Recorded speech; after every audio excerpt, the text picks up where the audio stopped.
Hey everyone, it's Red 1940 here. Today we're taking a look at Sea Power Naval Combat in the Missile Age, and this is basically a quick tutorial on the question people often have for sonar in this game, and that is, how do you know when to use active sonar versus the passive sonar? So we have the 53 sonar here, and that has an active portion to it. It also has a passive, and then we also got the towed array here. So this is a quick demo. I've got a little fake mission set up here, or it's just a training scenario really, and then we're going to go through and take a look at sonar information. If we hit F10, general, usually you're going to see this say general, so you can click on that and go to sonar. And what this does is it allows you, with whatever unit you're selecting, the ability to just control the sonars really quickly and then change stuff about the environmental. So we can see here that the Fife can detect the submarine over here pretty close, just 3 nautical miles, and this is in sea state 4, which is, you know, kind of average of what you see most of the times when it's kind of cloudy like this. We can increase, so right now our towed array is detecting this, but you can see if we increase the sea state here, now the towed array doesn't see that, and in fact if we turn our active sonar off, we're going to lose this thing. There you go. So that jump from sea state 4 to 5 in this condition against these submarine threats is enough to make us not have contact with passive, right? So let's jump. So now we have passive contact again. Now if I increase the sea state to 5, that's going to disappear. Okay, but if I now go active with my sonar, I instantly see where it's at exactly. All right. So this is the main difference of active and passive sonar. So why is it that we can see this guy still despite the sea state? Well, these submarines that are out here are trying to not be detected, right? So they're going, they can vary in their design, like how they be quiet, and so we're kind of relying on them to produce enough noise that they can make it above all the ambient environmental noise and be detected by the hydrophones that are on our towed array. Okay, so if they're doing their best to stay quiet and they're actually succeeding, and the environment is not, it's not helping us as well, active sonar might be the other thing that you can do to get contact again. And the reason for that is, like, despite how quiet they're trying to be above the environmental noise, we can push out a very loud sonar ping that is going to hit it and then come back. Okay. So that gives us a chance, even in crappy weather or crappy conditions in general, against these threats, to be able to see something. Now, obviously, the trade-off that you probably figured in your head is, well, the enemy can see me. And that's not always necessarily going to be true, because they're bound by the same rules with their sonar stuff as well. So there might be a chance that they cannot detect you. And I've seen it in the game where I've banged away on the active and gone straight towards the submarine to fire the RBU at a submarine and actually kill it. I think I did that in the Molnia campaign video for mission 3. So it's not necessarily true that they're going to be able to kill you just because you've gone active. You know, in fact, another thing is that your ships and stuff might not even have towed arrays, even though they're preferred to find targets acoustically. You might just have a ship that only has a passive hull-mounted array, and so in that case, those are pretty bad for finding submarines passively, because you can imagine, see this giant bow wake and stuff. The sonar is right there. All that noise and stuff definitely affects passive sonar right on the bow. So the main takeaway is you can see the change in sea state is making it so that we can either see or not see the contact. So let's try that with the Rents, because Rents is actually pretty close to this, so might not be a worthy example. So we're saying sea state 5. This active sonar is going, the towed array is out. See if we can increase the sea state to the point where we cannot detect the albacore. That's pretty crappy seas. We still got contact. They're really, like, right over the array. They're not doing a good job hiding.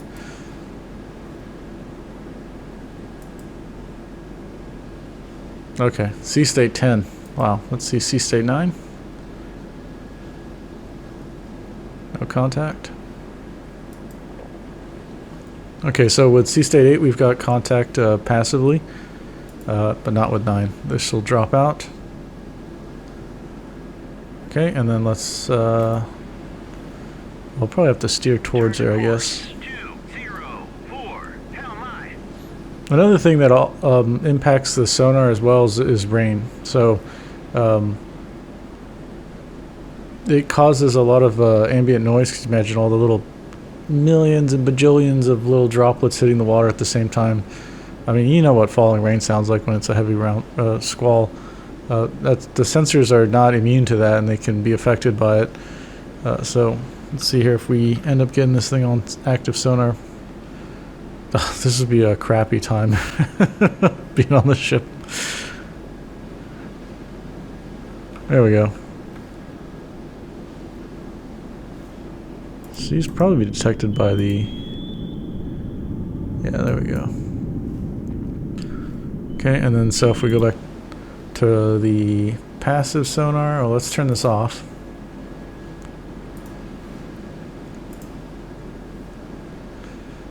Yeah, so we've got our towed array out, and this thing is like slightly above half a mile, and we can't see it. But if we go to our active sonar, despite how crappy the 56 sonar is, in this case, we can see it once we go active. So there's a clear demonstration that active sonar can sometimes see things further than the passive sonar.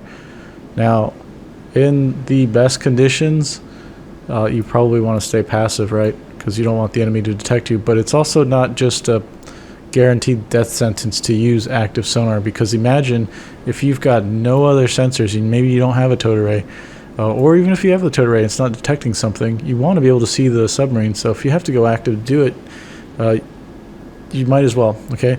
But there are some considerations that you should take into account, and the main ones are kind of what we think about even with other sort of threats like anti-surface threats and stuff, is what does the enemy have fielded potentially, and what are the weapon systems that they can employ against you. So for the Albacora, they're a tiny patrol submarine.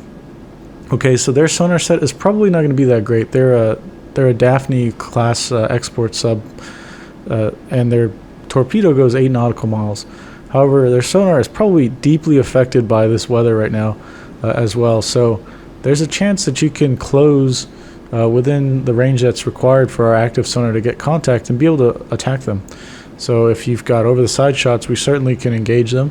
And then if we've got, I've even done it with RBUs in the Molnia Strike Group campaign for Mission 3. I've gone active and I've gone flank speed with the ship, and I got to RBU range to kill one of these things, and it never reacted to me. So it's not an automatic death sentence to use active sonar. In fact, you might want to use it to get weapons onto a target, depending on what you have to employ. Okay, this is just one tool in the set of many. Hopefully you can use your helicopters if the towed array stuff is not working out for you. So the other thing is with higher end threats, you got to be more careful, right? Because if you've got a submarine that is that's got a really decent sonar set, maybe it's a big nuclear submarine, so it's got a big bulbous bow array, and maybe they have towed arrays as well. They can also maybe employ torpedoes that can go very far. Maybe they can go 20 plus nautical miles, right? Some of the Soviet torpedoes are nuts. In that case, you might want to think about not going active. Maybe it's better to be quiet and just passively detect, and hopefully you can lay out a sonobuoy barrier and stuff for them to detect something. You see here with the Fife, she's got an active return. It's probably another submarine, so if I can't, that's the trade-off also with active sonar, is I can't tell what this is, right? I need to use passive sonar. Sometimes you can kind of infer what something might be depending on the size of it, but there's no way to classify something with active sonar, and in the game you need to use passive sonar to do that. So let's take a look at her her passive sensor. Her towed array right now is on. It's just it's not being able to detect this thing yet. But look at, we can detect this thing at 1.5 nautical miles, right? Rents obviously has a much smaller sonar set versus the Fife. The Fife has a big 53. hall mounted sonar there, and so it can see things at a further distance. And this is what I'm kind of getting at with when you talk about other platforms, the size and stuff for the sonar arrays kind of determine or influence greatly how much power they can put out, how receptive they are to noise and stuff like that. So we get better performance, obviously, and we know there's a contact there. It's just we don't know what it is. It could be a whale, could be a submarine. If I was to try and track this to figure out in a scenario what this is, one of my main key things is I would watch the depth change. Eventually whales will go up and down as they need to come up to the surface to breathe and stuff. So if you were to track that closely and you didn't see any depth change, you can assume it's a submarine if you just can't detect this thing passively. Ideally, we would use our helicopter to go kind of see what's out there and drop a buoy on it, and then we'd know immediately.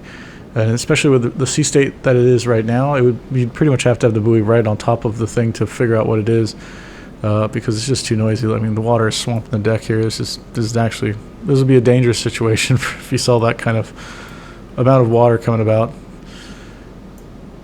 And another thing you can do, so if we can assume that a sub might always see us or whatever, you might want to go active just to get the submarine to come to you, right?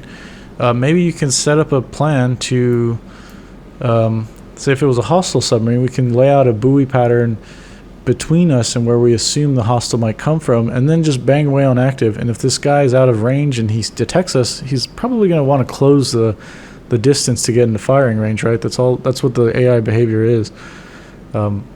So by doing that, we can kind of trap them to go over our little tripwire of sonobuoys. Just by going active with our ship, we're kind of saying, hey, I'm over here, come do something about it. And they unknowingly will go over a passive string or a buoy string that's all passive buoys, and that gives us a clear indication of what they are, who they are, and what they're doing. And we can go ahead and make decisions to prosecute them then with maybe helicopters or a VLA or whatever we have on hand. So yeah. I hope that was a really clear explanation between active and passive. It's not a death sentence to use active. In fact, you might be the best bet because you don't have other sensors or platforms available to you. You can see here clearly, depending on the weather and the environmental conditions around you and the sensors you have, it's probably the best bet in some cases where the passive's just not cutting it. And we can't depend on the contact to be louder than the environmental noise, so we have to use active sonar, which is going to be loud, and it'll pick the guy up even when he doesn't want to be seen. So if you have any questions or comments, also if you have like a quick topic you want me to teach to or talk about, then you can put that in the comments and I'll consider it. I want to do more shorter videos because I know I do a lot of long form gameplay videos, and I think a lot of the stuff I say here I've been saying in those videos. It's just I'd like videos for the tutorial's sake, just be about one topic instead of me leaving these little tidbits in an hour-long video. I think that's a little bit dumb and crazy. So yeah, if you have anything that you want me to talk to in a quick video for like a mini tutorial thing, just go ahead and leave that in the comments and I'll consider it. And I'll get to them as soon as possible, and I'll see you on the next one. Bye.